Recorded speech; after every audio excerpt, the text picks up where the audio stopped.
Hey everybody, welcome to 36 Charge, a podcast about competitive Warhammer 40k, the state of the game and community news. We are streaming live at twitch.tv/36charge every Monday at 7:30 p.m. Eastern, where you can follow and sub.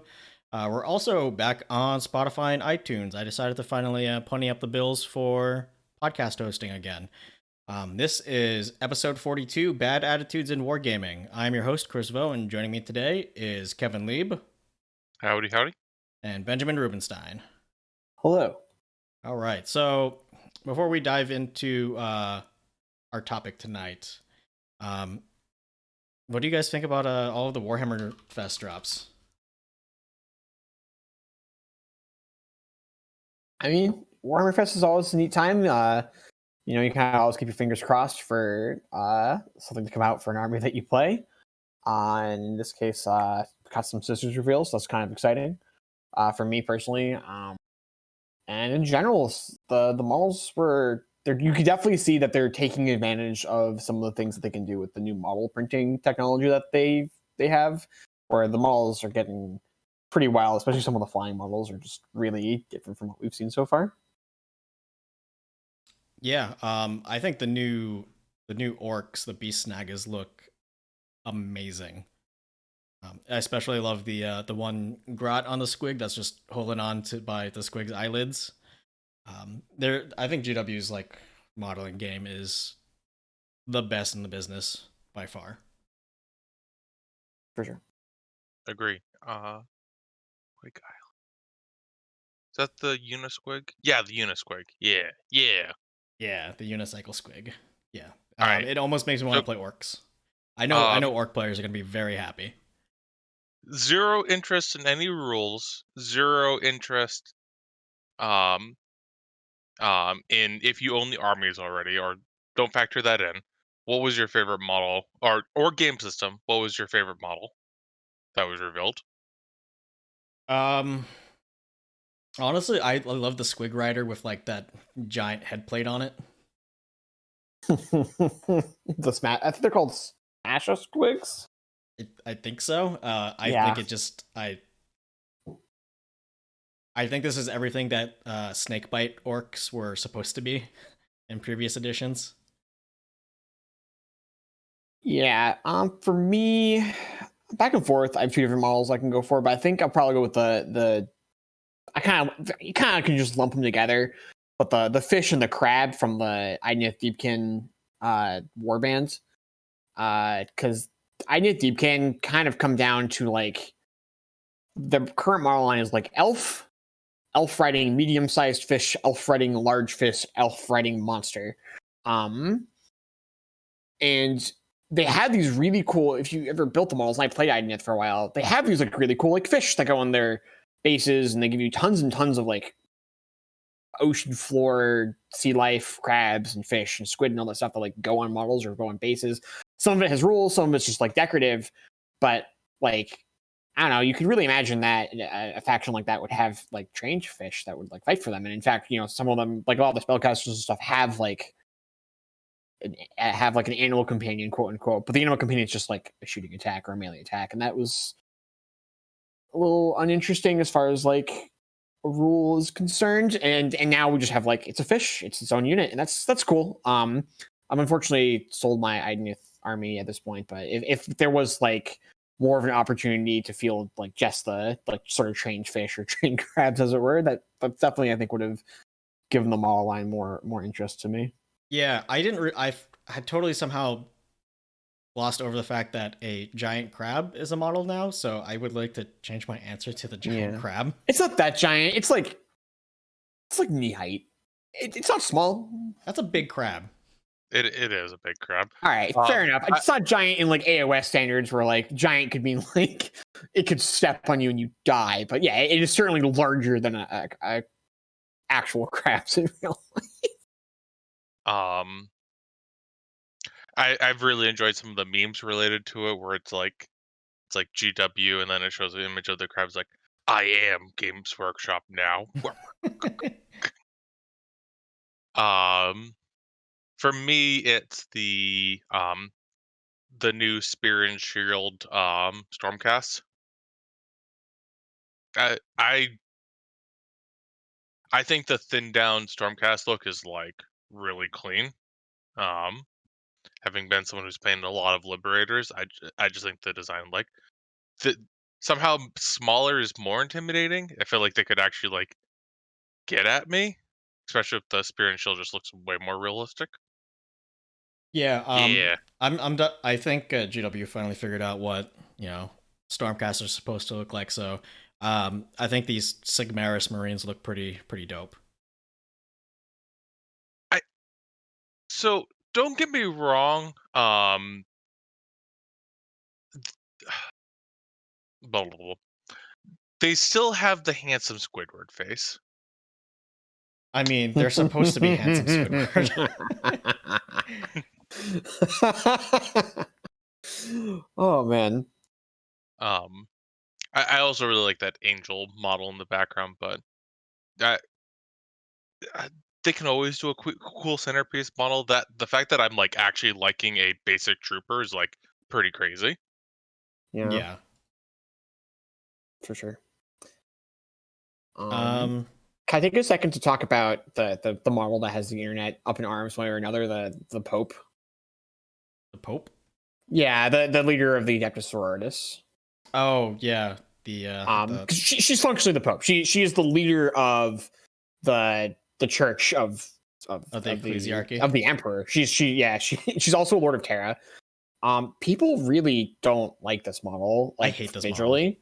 Yeah, like you. First of all, I think that Warhammer community may have picked the actual worst angle to take a picture of it from. Because this angle is just not good. They've taken this is like the image of it, right? And there's a couple other places where they like take pictures of parts of the model, and it's like, man, like you could have taken a picture from this angle, and I would have been way more interested the first time. I hope it's a little posable. I don't like the pose it's in, but the actual pieces of the model look pretty sweet. And I like it. I think the model is visually interesting to me. The part where I'm less interested in it is we have some rule spoilers for it, and they just made it a reroll bot. It gives a bunch of rerolls to hit and wounds, and it has the chapter master thing where you pick a unit and rerolls all its hit rolls. And I don't want and wound rolls. That's fair. I was hoping for sisters, because sisters are their HQs reroll ones to hit. But then they also have some really weird, unique rules going on. Like weird auras or like weird ways of buffing troops. Like they mess with miracle dice, or they can give out invulnerable saves, or both sometimes. And this one's just like, I'm basically a chapter master. Yay. And it's just good. Don't get me wrong. This is going to be a very powerful model. But I was hoping for something unique, and now the model, it's just not going to be very unique. It's just going to be kind of whatever. They still have the chance. We don't know the point cost. It's fair. We know she has under 8 wounds, so she has character protection, which means they can do a lot of crazy things. Yeah, she does have under 8 wounds. She has what is functionally 2 missile launchers. We don't know what that bolter thing is. It's going to be some sort of heavy bolter. I suspect it's just going to be like an actual copy paste of Ironfather Pharos' bolter, just like AP 2 damage, 3 shots. And in melee, she's just actually a smash captain. She's 5 attacks at 8 neg 3/3. With more wounds than 6s, I guess. For the person in chat talking about the Fabricator General of Mars, I almost guarantee that that's propaganda. Classic Imperial propaganda. Like, So where'd you get that army? Mars. Yeah. This isn't dark era technology. I mean, Victor Von Champ in no. chat is saying that Mars doesn't have a Fabricator General, but the Fabricator General is one of the High Lords. I just don't think the current one is like named right now. Yeah, one of the High Lords of Terra is he's like an actual house, how big he is. And that's the Fabricator General of Mars. He might be gone now, But at one point, there was a fabricator general Mars. We don't know how long ago this armor was made. It could be very old.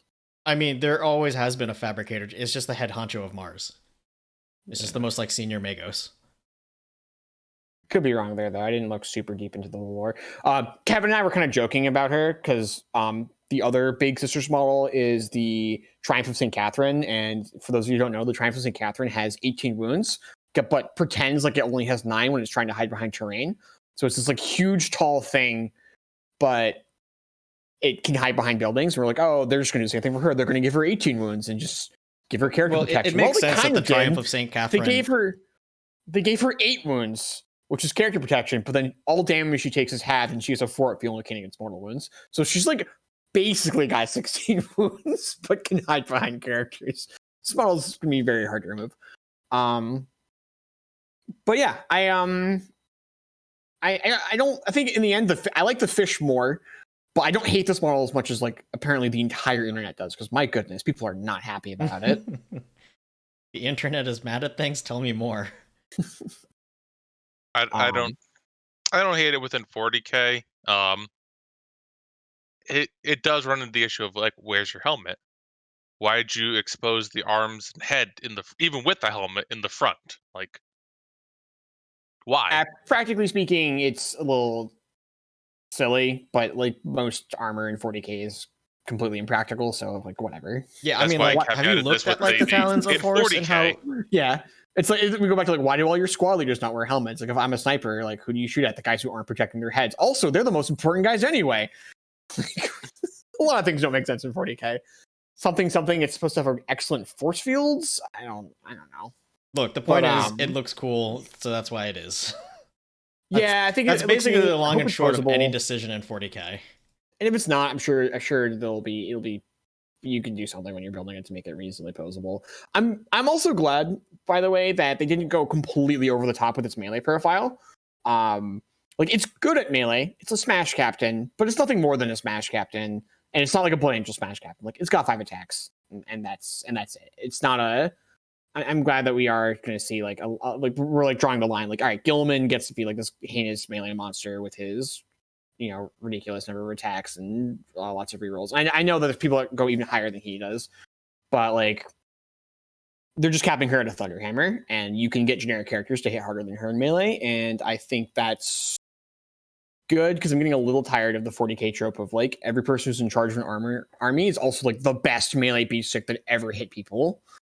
It's like, right. What if they're just like good at leading people and that's why they put them in charge? Like, no, they have the relic nonsense sort of infinite smiting, and they do 1,000,000 attacks at strength 20.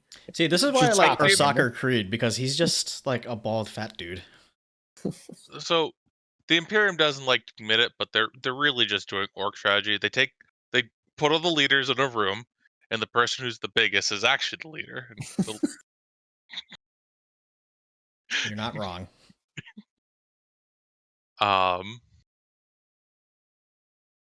Do we have any interest in really quickly covering the Sigmar 3.0 or? I don't play Sigmar, so I have no opinions on it. Hello. I think it's worth mentioning. Short synopsis: they decided to keep the double term in, and yeah, I know what we're talking about. So, for those of you who do not play Age of Sigmar, the way you take turns is rather than taking I go, you go, I go, you go. It's all right. Battle round 1, Kevin goes first, and then I go. Battle round 2, we roll off to see who goes first, and if I win, I'm just going again. So you can play a game where like I move up, I'm a melee army. Okay, my turn's over, and then I go, I move up, and I shoot at you, and then I go again, I shoot at you again. All right, now you get to go. Well, I've had 2 shooting phases and 2 psychic phases, and like hero phases, casting spells, same idea.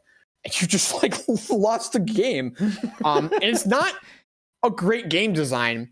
And for AOS 2.0, the way they decided to fix this is like, well, when you and your opponent are, first of all, they made endless spells for like going seconds a little better if you have endless spells on the table, but you could just not cast them and then they don't do anything.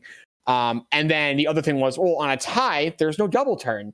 So they're like, all right, the way we're going to fix this bad mechanic is by making it less of it in the game, but we're going to still keep it in. Like, your mechanic's not good when your fix is to reduce how often it comes up. Like, that's not the sign of a good mechanic.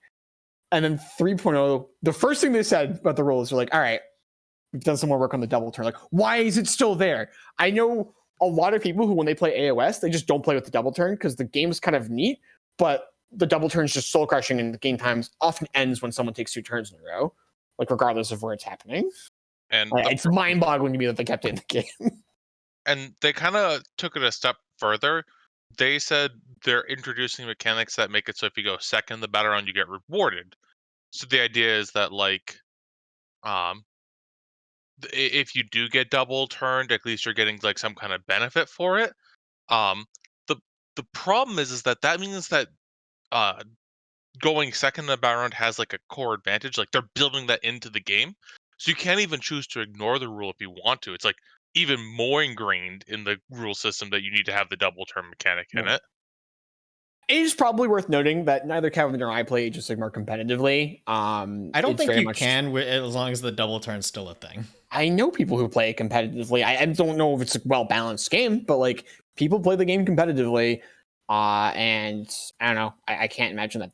I haven't heard good things about the double turn from then either. Yeah. So anyway, this is a 40K podcast. Let's talk about some 40K. Yeah. So over the weekend, we had a couple of GTs, but I want to look at the Red River GT in particular out in Ohio. So this one, I want to talk about this because we had some interesting results. So I'm going to bring up on the screen now. This particular GT was not run rampant over Drukhari. And this does not mean that we don't think Drukhari are an excellent faction and that they're currently running rampant over events. But we've spent several podcasts now talking about like this is what the Drukhari lists look like. This is how we want to play against the Drukhari lists. If you want to see us talk about Drukhari, you have many opportunities to do that. And I think it's kind of neat to look at some stuff that people are doing outside of Drukhari, because at this point we know what the Drukhari lists look like and we know what they're doing. And until we get a big Drukhari FAQ, it's probably not worth spending more hours of our lives about Drukhari. Yeah, and so we're acknowledging we kind of cherry picked this one, but absolutely, yeah. Chris went, "Hey guys, there's a GT where Drukhari wasn't every list." We're like, we'll talk about that one. Yeah, that's basically what happened. But so 1, 2, 3, and 4 was Dark Angels, Drukhari, Chaos, and Necrons, and then like the next few are actually like pretty varied here. So let me go down to like this. Like Cult Mechanicus, more Chaos, Space Wolves, Adeptus Sororitas, more Necrons. All right. Quick question: are we going to see another Drukhari player, or did Drukhari bring one person? Was there only one Drukhari list this whole line? That may have. Yep, that looks like the case. All right. So, all right. The reason Drukhari got second place here, guys, is there was one Drukhari player. And it's worth noting they made it to top table. In all fairness, the only undefeated player at this GT was the Dark Angels player, and the sole Drukhari player here is Brad Chester, who's a pretty solid player. Yeah, Brad Chester's very good. I actually want to look at this Dark Angels list because from what I've heard, Dark Angels have really struggled with the Drukhari matchup, and Brad Chester's being a very good Drukhari player. If you are someone who wanted to play competitive Dark Angels, was excited about how silly the Dark Angels Codex looked, and then is now disappointed about how Dark Elders are smashing you, this is probably a list to look at. Yeah. So as it comes let me bring up the list here. So, it's away from the screen now, but it looks like he won this tournament based on not even winning the final game. It looks like they tied their final game, and it looks like the last game was 93-93. Fair enough. But the Dark Angels player figured something out because he got hundreds on everything except for his first game and his last game, which is I suspect he was 68, taking 100, 93. I suspect he was taking advantage of having indestructible obsec troops and being able to take 2 Space Marine secondaries, like one of the Dark Angel ones and one of the Space Marine ones. Actually, no, that last one wasn't a tie. Brad and Thomas Ogden just happened to score 93 points each. Oh, they just didn't play against each other? Oh, yeah. All right. Do you want to pull up the Dark Angels list? Yep. All right. So Dark Angels list. zoom in on this. All right, I can read it. So what we got here? We got an Outrider detachment. So I haven't looked at any of these lists yet. Actually, none of us have. So this is going to be an experience for all of us. So Outrider detachment. Let's see. We've got a lieutenant on a Ravenwind Talon Master. So it's actually 2 Talon Masters because remember now lieutenants come in their own slot of 2 guys. So we got 2 Talon Masters. 2 Talon Masters. Yep. One of them's got Arbiter's Gaze. We got a Primaris Bike Chaplain. Let's see. Master Sanctuary, Reliquary of the Repentant Relic. Right. For the elites, we got the Bike Apothecary. He's a Chief Apothecary because... Yeah, the fact that they can still take that is so good for them. Yeah. Let's see. And then... Oh, shit. Sometimes you kill raiders, so you bring 9 attack bikes with multi-meltas and you kill some raiders. Yep. So 9 attack bikes with multi-meltas. A bike squad with the attack bike and multi-melta and a melta gun. This is a lot of melta. And then 2 heavy bolter land speeder vengeances. There's another detachment. And then we got the Vanguard detachment, which is this is gonna be Deathwing, it looks like. Yeah. Oh yeah. We got Azzy, we got Zeke. Yeah, so Azrael and Ezekiel, who are the chapter master and chief librarian. Or no, sorry, Azrael is not the chapter master, right? He's the leader of the Deathwing. Yeah, company commander. Yeah. All right, and then Ezekiel's the chief librarian. Ezekiel's very good. Yep. We got Deathwing Command Squad. Sorry, Chris, I've just taken over reading this list with the Thunderhammer and a Storm Shield. And then the other guys got Paralightning Claws, and then we have another command squad with the exact same loadout. So Deathwing Command Squads, by the way, just 2 dudes. And he brought three copies of that. Each one has we just got a Thunderhammer and a Storm Shield, and the other guys got Paralightning Claws. And that's it. That's the whole list. So he brought 3 pairs of Deathwing Terminators, Azrael, Ezekiel, and a shitload of Melta bikes. Terminators and a bunch of Melta bikes. All right, I'm starting to see how this works. So what he's doing is on turn 1, those Melta bikes move 17 inches, because I think you get 3 extra inches of movement on your first turn with Ravenwing, and they are killing every raider that is on the table. And then those Talon Masters have a bunch of assault cannons and are just mowing down the guys who come out of the raiders, because previously Talon Masters, I believe, hit on 3s. No, they hit on 2s, but they suffered the penalty for moving and shooting. But now with the new edition, they don't, because they're not infantry. So they are just murdering everything that falls out of those raiders. And we've talked before that if you're a list that can crack all those raiders, you're in a lot better place than a lot of other people. And at the same time, 1-up armor, which there's a fair number of models of 1-up armor, which is kind of just bounce off of those because they're all AP1. Which detachment was the Warlord in? Because these are both specialist detachments, depending on which one's the Warlord in. I believe this is going to be a bunch of things. It was in the Ravenwing detachment, right? I believe the Warlord is Azrael. Okay. Actually, the I can't remember the Dark Angels. I believe the Warlord is, if the Warlord's in one of your 2 detachments, you get the command points back. But as long as the detachment is mono Ravenwing, they still have all of OBSEC. So these bikes and these Terminator squads all have OBSEC. So even though there's not a single troop choice in this list, almost everything that's not a character has OBSEC. I want to check on that with the... I'm going to grab the codex. Fair. So anyways, tons of OBSEC either way, because even if the bikes aren't OBSEC, there's still a bunch of Terminator bodies that have OBSEC. Taking advantage of the fact that they're the last chapter that can take a chaplain, a bike apothecary. Those 2-man squads are pretty good against Dark Angels. Dark Eldar, because Dark Eldar are basically going to be trying to pop them with Dark Lances. And first of all, yeah, you're strength 8, but you only move them in 4s because Dark Angels. Which means that you're really not going to be killing them very easily. And then if you only kill 1, he's just going to stand back up because that apothecary is going to move 20 inches over to him and just put him back on his feet. It's pretty disgusting. Yeah. This list is, and this list is pretty low model count, but very high toughness. Obviously, it's going to take a lot of skill to play this correctly. It should also be noted that every model here has an invulnerable save, because even though attack bikes and things like that don't normally have invulnerable saves, Ravenwing ones do. They have so many free rolls, and I don't think he's brought a model here that doesn't get a free roll. Like, it's all dudes in Terminator armor with inner circle and bikes that get free invulnerable saves. Yeah. So I thought this list was gonna have like a lot more nuance, and we're gonna have to like pick it apart. But it's really straightforward. Like, and that doesn't mean that it's bad. There's elegance and simplicity of your plan. Yeah, I do think between all of the characters, because there are quite a few characters that are very high mobility, that, yeah, it's quote unquote straightforward, but there's a lot going on.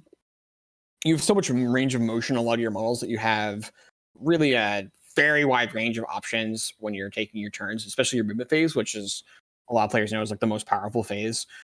Deciding where you can put your characters, who's hiding, who's relying on character protection. Keep in mind those 2-man Terminator squads, even though they're only 2-man squads, they have the bodyguard rule, so you just can't shoot at characters that are near them. Yeah, I think this list just gives you a ton of options, and it's doing some really neat stuff. The 2-man squads do not have OBSEC. The 2-man squads don't have OBSEC? Okay. I think we should look at like one more list and then hop into our main topic. Chad was asking about how Chaos is looking, so why don't we just grab like the highest ranked Chaos list and talk about that, and then jump into our topic for the evening.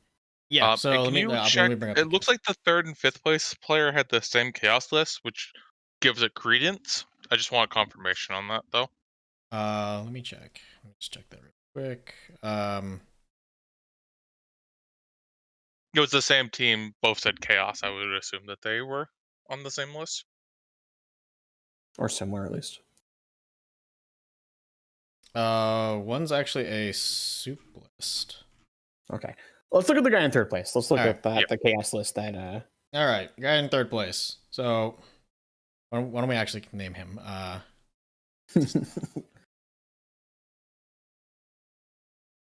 Dan Sansone. Sansoni. Right. Sorry if I butchered it. So this is his list here. He brought a battalion of demons. So he's got a great unclean one. He made it exalted with the revoltingly resilient exaltedness. So that's a 4-up feel no pain. This model does not die. It's also got the Doomsday Bell too, so he does a lot of regeneration. Yeah. So because I play Chaos, so I can jump real deep into everything this guy's doing. So the Doomsday Bell has a lot of text on it. He summons on 4d6 if that matters. And at the beginning of every turn, he rolls a d6 for every Nurgle demon unit within 7 inches of himself. And on a 4-up, he reanimates one dude back into that unit. So he can reanimate like Nurglings and stuff. We'll see what else is in this list to take advantage of that. Yep. And then his 2 spells is give a guy -1 to hit and heal a guy D3 wounds. Oftentimes himself, because his wounds are actually impossible to take off of him. He's got 18 in them, a 4 feeling pain, a 5-up vulnerable save. Like, he's just so tanky. Yeah, you're gonna have to point a lot of stuff at this guy. Maybe, 9 attack bikes with Meltos. Let's see. His other HQ, Lord of Change, again, he's also exalted with the Aura of Mutability. And he's got the Impossible Robe Relic. That's a 3-up invulnerable save. And the Aura is whenever he takes damage, he has a 6-up Feel No Pain. But at the end of the attack sequence, for every successful Feel No Pain, he heals a wound. Yeah, so 2 very tanky Exalted Pain. Greater Demons. It plays like a 5-up Feel No Pain with greater variance, where sometimes your 5-up Feel No Pain actually means I gained a wound, sometimes means I prevented no wounds, but on average is a 5-up Feel No Pain. Yeah, he gave him the sword for 5 points. Awkwardly, Lords of Change are worse at melee than Demon Princes right now, by a pretty wide margin. But they're excellent spellcasters. They're going to shut down any psychic phase that they're like anywhere close to your opponent's board, because they're on +2 to deny. And the math just says like your opponent doesn't really get to manifest psychic powers, or rather, you're going to get to pick 2 and just be like, those aren't happening. And then he's Infernal Gateway, so your opponent has to be very careful with how they bunch up, because he could just walk over and deal like 10 mortal wounds with 1 psychic power to a blob. Yep. And then troops-wise, 3 squads of Nurglings, 2 3-mans and 1 4-man. A squad of 10 Plague Bearers, and then a squad of 20 Plague Bearers. Makes sense. And then oh wow. And then Mortarion. Mortarion No? and Magnus. And then Magnus. All right, so this is just.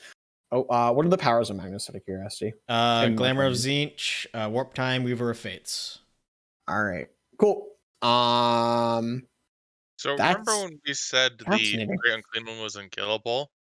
He's Oh. like maybe the easiest of the 4 big things you get to shoot at. No, he's easier. He's harder to kill than Magnus. Magnus isn't actually that tanky.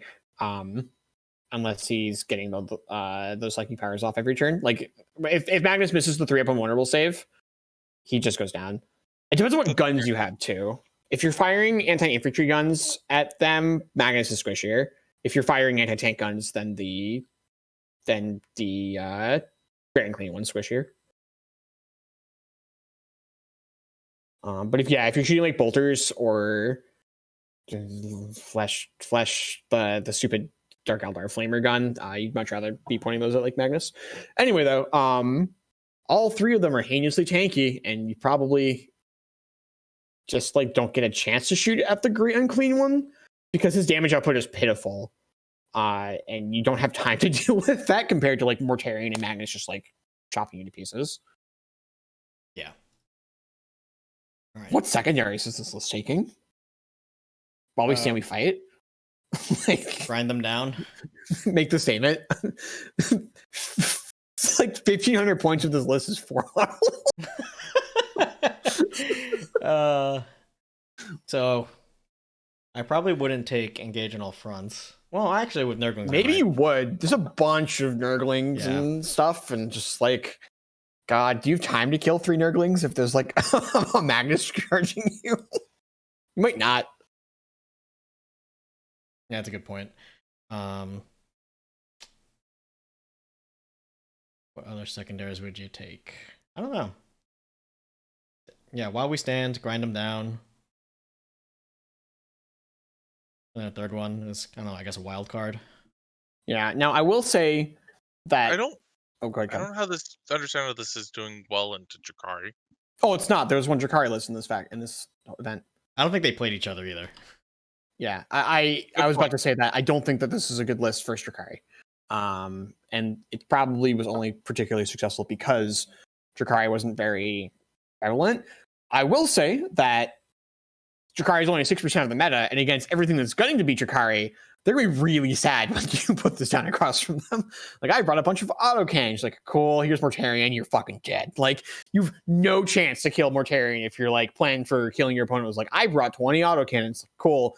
You wound on 5s, you do 1 damage if I fail the 4 armor save. Like, good luck, opponent. Yeah, both of our lists from last week just kind of get crumple. I don't know if mine does. Because he doesn't have the autocannons to wipe away my guys after he death hexes them.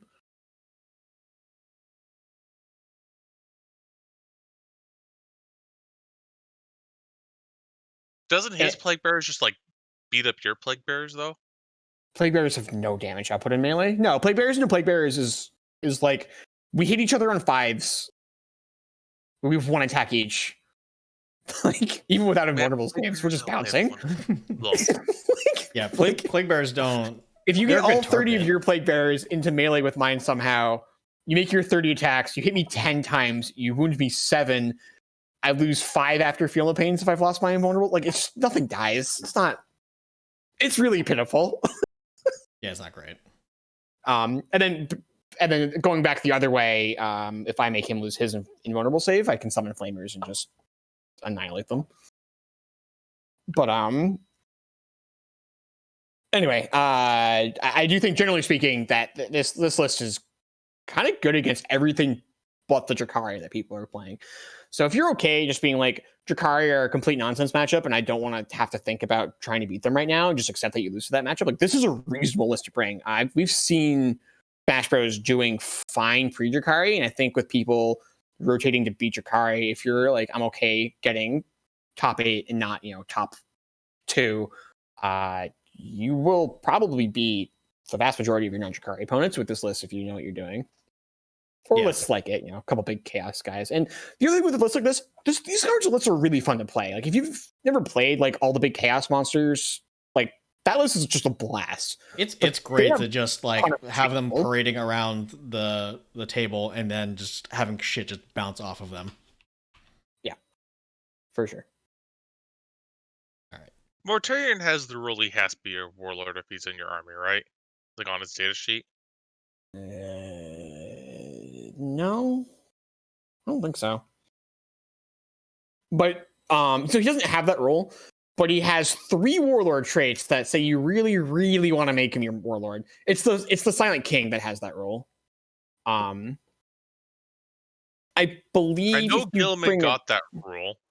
I believe if you bring a Death Guard army and there are no non-Death Guard in your army, he has to be, but I could be wrong. I don't remember that rule being on his data sheet, but I could be wrong. That being said, I can't imagine a situation where you'd want to bring him and not have him be your warlord. He has 3 warlord traits, and they're all really good. I'm just thinking, are people getting their bash throws out of the way while Magnus can still tango? Yes, if he's a Supreme Command Detachment, he does need to be your warlord. That is a rule. Right now, I don't think Magnus has any rule that prevents him from like allying. Yes, Magnus does not need to be a warlord. I imagine when the Thousand Sun comes out, that might not be true. Yeah, so chat, what we're wondering about is that there's a couple things like the Silent King that just have like somewhere in the book, like if this warlord is in your army, it has to be your warlord. And I don't know if Mortarion has that right now. The thing is, like when if Morty gets that rule and Magnus comes out and gets that rule, then the two of them will never see the table together again. Which honestly, if Magnus gets like what they did to Mortarion, if he gets that same treatment, like I don't want them to be legal in the same list. Like it won't be okay. Like even if you don't give Mortarion his 3 warlord traits, it's or Magnus his 3 warlord traits, like if they're close to each other, it's not gonna be okay. So it's fine. But for now, Magnus is a little underpowered. You throw him in the same list as Mortarion. Obviously, make Morty your warlord. Seems sweet. Yeah. All right, Chris, you want to bring us on to our main topic of the evening? Yeah. So the title of the episode tonight is "Bad Attitudes in Wargaming," and the reason why I want to talk about this is there was a post on the Warhammer competitive subreddit like a couple days ago, or but it's basically the same. You see the same exact type of post every couple of months, 2 or 3 months, and it's basically somebody saying like, how can I like not be a sore loser? How can I not be, like throw a tantrum or like just like have a shitty attitude when the game just isn't going my way? And it spawned a lot of discussion, and a lot of people chimed in on this thread and like gave their advice, some good, some bad. And when we were discussing this between the 3 of us here, we had some different views on it, so I wanted to basically take that discussion and bring it onto the podcast and see like what you guys thought about somebody just having like a really bad attitude towards losing or having a game not go their way. So not so much like, oh shit, like like my guy didn't make the charge, but like somebody with an attitude such that they're not having fun. So that vibe really just poisons the game that you're playing. What are your guys' thoughts on this? So I think one of the best things you can do is try to be proactive and try to prevent these attitudes from even coming. A positive approach and to any game will kind of prevent these things from happening. I'm not going to say necessarily the person who did the post had a negative attitude, but I have to imagine that there was something that caused these 2 people not to jive. And that created the negative attitude. One person had worse of an attitude, but like it is a gentleman's game. You do have to like approach it with a like positive attitude. Sorry, I don't know if that was exactly where you wanted to go with that question. It is. Oh, sorry. Good, Chris. So along those lines, like when you're having that type of game, like how do you deal with it? Um, how do you deal with somebody kind of just like bringing down the mood of the table, even if it's like a competitive game? Like at the end of the day, it's still a game. You're still trying to have fun. Yeah, it can be challenging to play something for 3 hours and then lose at the end, or like be an hour and a half in and be like, I have an hour and a half to go and I can't possibly win, so now I'm grumpy about it.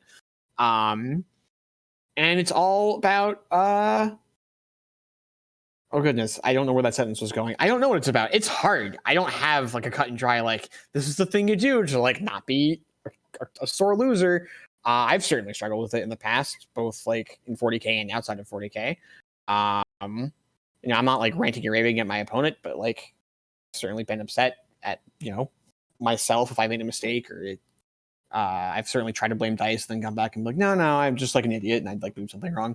I do find that helps for me is rather than just being like dice grumble, just be like, all right, where'd I screw up? Like, I'd like to believe that like most 40K games are winnable, regardless of what actually happens on dice, and that even if you can point in a moment where you're like, yeah, if I had rolled boxcars there, I would have won. I'm like, okay, sure, but for what works for me, and this isn't going to work for everyone, is looking at the game and being like, all right, like what did I do wrong? Like how have I put myself in this situation? And in the future, what would I do better?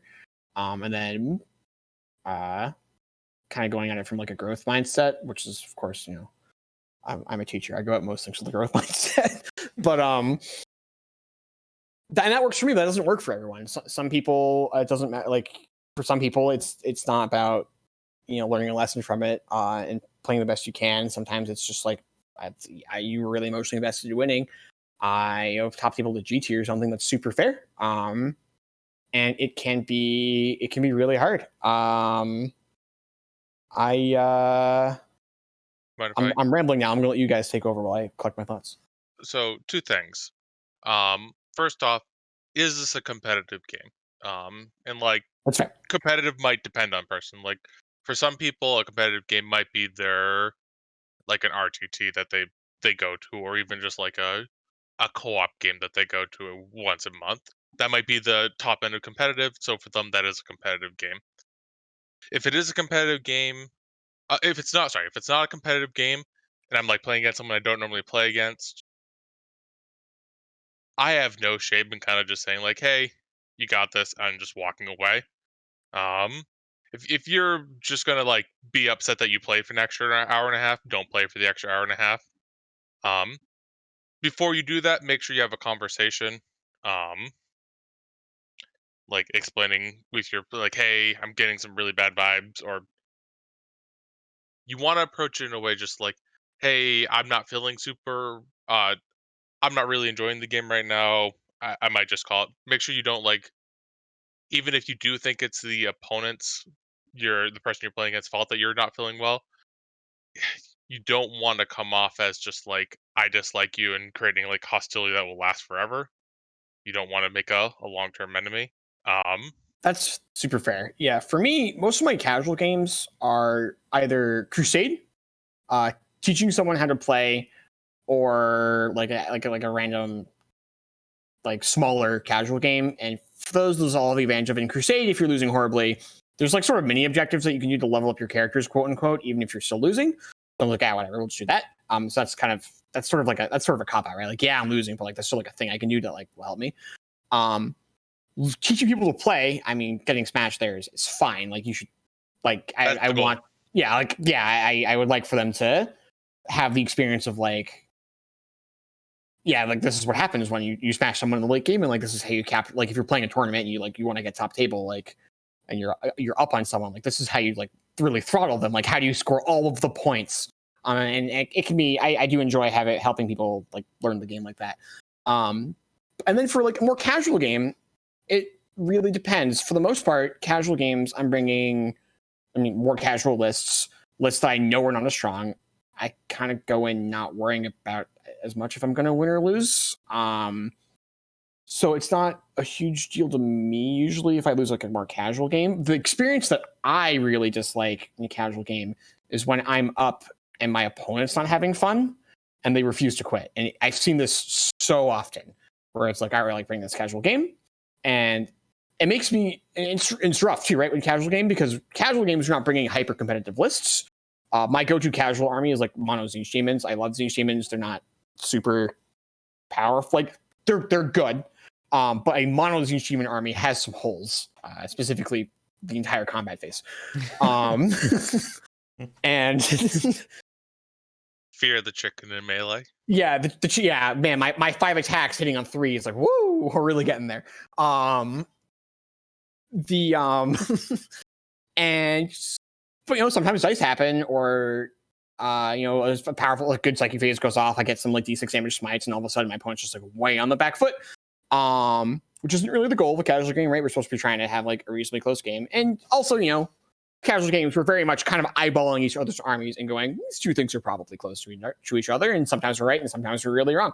And then sometimes the other person's way behind, and it's just like, all right, like, you're not having fun, we should probably stop. And then they're like, no, I want to finish the games.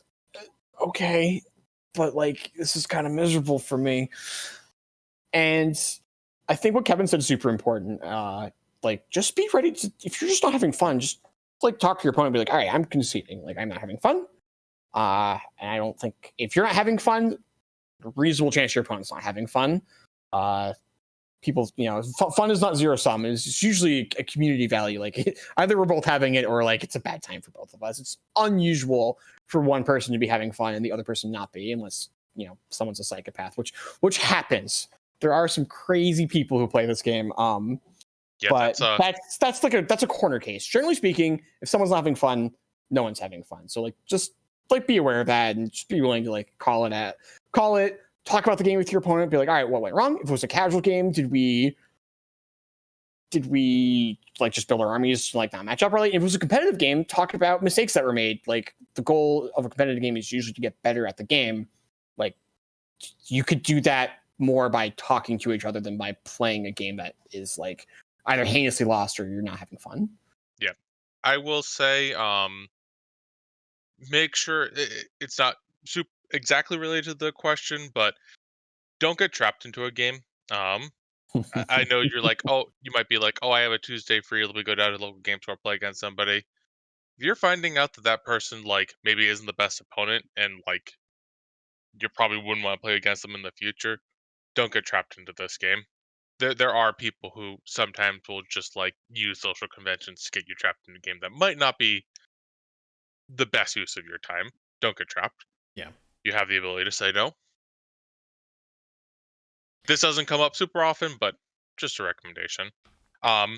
Let's talk about it in a tournament context, right? You're at a tournament and your opponent has a bad attitude. What do you do then? So outside of a casual context, like, everything we've said so far makes sense in a casual, like, Tuesday night at the game store kind of context. When it's a tournament context, say it's round 2 of a GT, you got 3 more rounds, you got another game to play after this. I think this is part of when, you need to be comfortable with just yourself. There are some people out there that can be comfortable with like just being like by themselves. And if you're in a situation of like round 2 of a GT and your opponent's just being like a real shitter and just, throwing a tantrum about every like bad dice roll that he has, or every good dice roll that you have, just tune the guy out and just be comfortable just in your own head, in your own skin, and just wait it out. Alternatively, you could also like try to ramp it up and rile the guy up, because he's already like taking the low road sportsmanship wise, so you can meet him down there and then rile him up and get him angry, and then when you're angry you make mistakes, and then you'll probably like score 100 points. Some percentage points aren't worth it. I would disagree with you there, Chris. So, but I mean, here's the flip side of this too. And if someone is being a poor sport, you don't have to play into it. You can just take the high road and just play your own game, and play the best game that you can play. Because the thing is, like, nobody in this hobby is an island. Even if this guy is like the worst sport in the world, he's probably got a friend or two at least who is in the community and plays Warhammer. And if he's and like think about all the times you've talked to your friends about like that guy that you played with, like that could be you. And like probably like the single biggest detriment to having poor sportsmanship and just having a bad attitude towards the game is that you are outside of tournaments probably you're rapidly going to run out of people to play with. Yeah, and by the way, this is my fault. I turned around the question. We're actually supposed to be talking about how about us personally? Like, if you're having the terrible time, like, what do you do? Like, how do you handle having a really negative experience at a game, in a tournament setting? Like, you're at an event, you're trying to win the game, you're having a really bad time. Dice haven't gone your way. You feel uncomfortable. You don't know rules. You like walked into something that your opponent told you about the turn before because 40K is complicated and you feel like an idiot now. Like, how do you handle that? So that's a good question, and I think the answer to that is, at least for me, is thinking about where could I have zigged where I zagged instead. Like if I got a bad dice roll, well, how'd I put myself in? What could I have done differently to put myself in a position where the dice would not have mattered as much?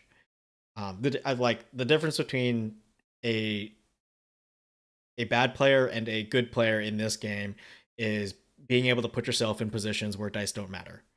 Um, so if I find myself blaming, getting really bad rolls and blaming dice for that, and I was like, well, I should look inward and figure out what I did wrong, um, and reflect on that. And admittedly, like when I'm doing that in the middle of the game, I can kind of like just shut down socially while I'm like processing everything in my head, um, which can come off maybe as a little cold or standoffish, which I know. But the thing that I've found helps with that to help mitigate that is just talking it out. Talking it out with your opponent, not to the point of like distracting them like during a tournament game, but like the point of like, oh damn, if I had like, what, I should have like really just deployed these guys over here because then blah blah blah blah, and turn it into like a conversation, and maybe he's got some input, maybe you can learn from each other. He can learn from your mistake and you can learn from his perspective. So I agree with what a lot of what you said. I somewhat disagree with when you're like thinking about the mistake. It depends. It, sometimes you should not be getting stuck on one mistake. If you're spending too much time thinking about one mistake and not thinking about your future plays, just acknowledge, all right, I made a mistake. Let's cover this in the recap, air Yeah, but quotes. admittedly, like when you're having a bad attitude about a game, it's not because you made a bad mistake and you were able to let it go and move on. It's because you do get hung up on that. Okay. So let's say I'm playing through my turn and I make a bad mistake in my. Let's say I go to the shooting phase and I forget my psychic phase. Classic mistake right there, right? Yep, I've certainly Uh, done that one.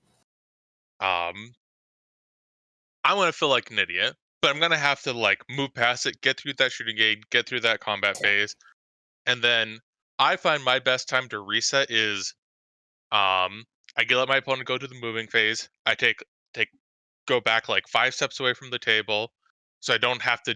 They're not expecting that social interaction from me. I don't feel that need to do that. When I feel like I'm at the table, I feel like I need to disengage a little bit. Obviously, I can't like fully disengage from the game, but I gave myself a little bit of a breathing room.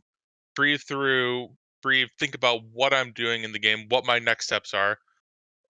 Where did my last turn lead me? What is my opponent going to do this turn? And like make sure I have a game plan going forward, but I'm also like relaxing myself. Um, and giving myself that opening to relax. I can't. Unfortunately, sometimes you're gonna make a mistake and you just can't take a pause at that moment. But finding the a good opportunity would is what you need. This might be different for each person. But I would highly recommend, if you're like really feeling stressed, do take a step away from the table. It will help. Yeah, that's solid advice. Yeah, that's super fair. I think also part of it is reassess your goals. Sometimes you just have to accept that winning the game is no longer a realistic goal, and you have to change your goal for the game. And for some people, it could be something as silly as like, all right, fine, I'm going to kill that character. Like, I'm going to do everything I can to kill that character. And if that works for you, sure.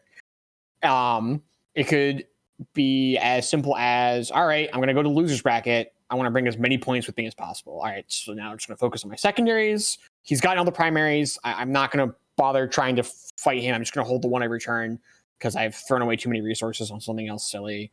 And I'm just going to the goal is no longer to win. The goal is as many points as possible. And we're just going to stop paying attention to his score and just, all right, I need to engage in all fronts. I have 9 units left on the table. How do I conserve them as long as possible to do it for as many turns as possible?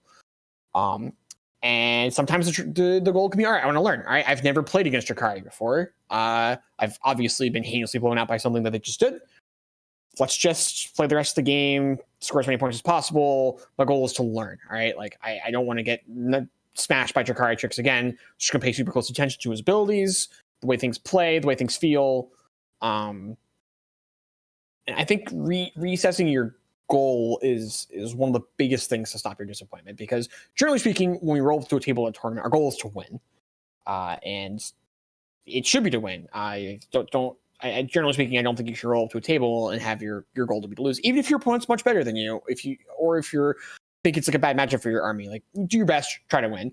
And when it becomes obvious it's not possible, which is generally speaking the situation where negative attitudes start coming into play, change your goal. And what your goal changes to depends on who you are as a person, what you are comfortable making it as a person.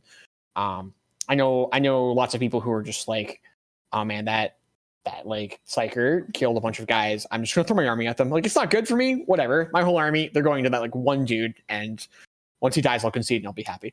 And for others, it's more learn, and for others, it's all right. Just do the best I can for the tournament, score points, whatever you need to do. Yeah. Pretty all solid points. And one thing I'd like to add on is, if you have listened to all of this and you've tried to put all of these things into play, and you're still basically throwing dice at the table because you're upset, go to therapy, because something else is going on.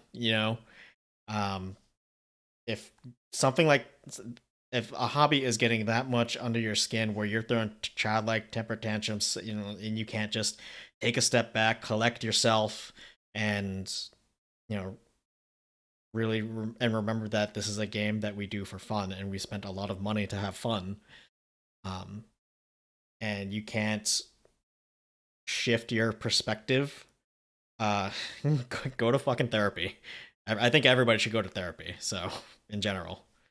That's fair. There's a reasonable case to me that everyone should go to therapy. But if that is not realistic for you for whatever various reasons, also just think about decreasing the amount of stress you're feeling in with the hobby. And that could be anything from practicing with your army more before you go to events with it, to just stop going to events. If you are just having negative experiences every time you go to an event, stop going to competitive events, only go to casual events. If casual events are still too stressful, just play with your friends. One of the reasons I think it's good to have this conversation right now is that I've only played 40K with the same 5 people for the last, year or so. I haven't really had to worry or think too hard about oh man, sportsmanship and being grumpy, because we'll just hang out all the time online, because it's, our social circles have all extremely contracted. So I've really only played games with the same 4 people.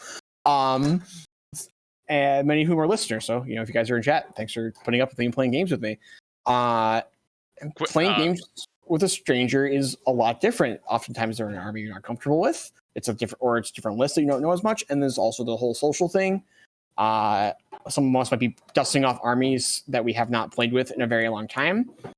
First couple 40K events are just going to be more stressful. And if that's too much for you, just look at ways of playing 40k that reduce your stress. If that's playing at different events or no events or just with friends, like whatever you need to do for a while, it's going to be different when we're all coming back to stores. Yeah. So that's a good point to make, and I want to bring that to like another hobby of mine where I like boxing, the whole punching thing. I like the cardio aspect of it. I like the sweet science of it. I like the purity of the sport where you're just trying to punch a dude. You're not kicking or doing leg locks or anything. And when I was involved in boxing, I would do a lot of sparring as well. And like one time when I was sparring, I ended up getting a concussion. And I was like, you know what? I don't think I enjoy sparring because I keep getting punched in the head. I don't like getting punched in the head. It's not fun for me, but I still enjoy boxing. What can I do to still do this? Oh, right. I can still do all of like the workouts. I can practice combos on the bag. I can practice footwork. I can jump rope. If you're just straight up just not having fun at all at tournaments and events, and like it's a miserable experience every time you go, through no fault of anybody else, and you got to be honest with yourself with this, maybe just don't. There's like other aspects of the hobby that you can still do. You don't have to go keep getting punched in the head. This is why I don't box. It's fun, and then you get punched in the nose and start bleeding. Yeah, no, I'm all set. But do you guys have anything else to add to this? I think we've had a pretty productive segment on this. There's one thing I never really handled if I'm interacting with someone who has a negative attitude. I will try to um I will give them a chance and speak with them about like, hey, something about. I'll have a brief conversation, not like I'll try to say something to bring that joy back. Maybe say like, "Oh, you have a sweet model there," or yeah, or something, just to get them like in a better mood, get them out of their funk that they're in. Try to help them with that. Um, if that doesn't work, and I'm in a tournament setting, I just have to go cold blooded.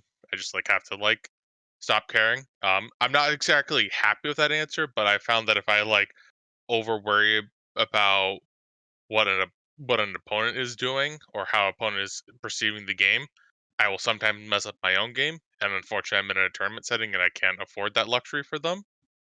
I don't want to give them no chance, but sometimes you do have to go. I do have to go a little. Yeah, I need to win. That's fair. That's me personally. Not super happy with that answer, but it's truthful. This is why you bring heinous Iron Hands Dreadnought lists to casual events? Absolutely. Okay, cool. Just making sure we're both on the same page as that. Okay.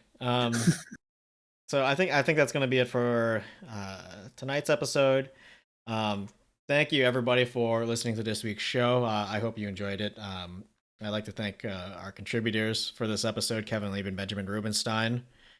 I'm working on a new painting tutorial video on how I paint Plague Marines, specifically like Horus Heresy style Plague Marines. Ooh. And it's going to be another quick and easy style one where it's a lot of washes, but you get a good result out of it. Hopefully finish that up by Friday. Sweet. So keep an eye out for that. But anyway, this has been the 3D6 Charge podcast, episode 42, Bad Attitudes in Wargaming. Goodbye for now, and don't roll any ones.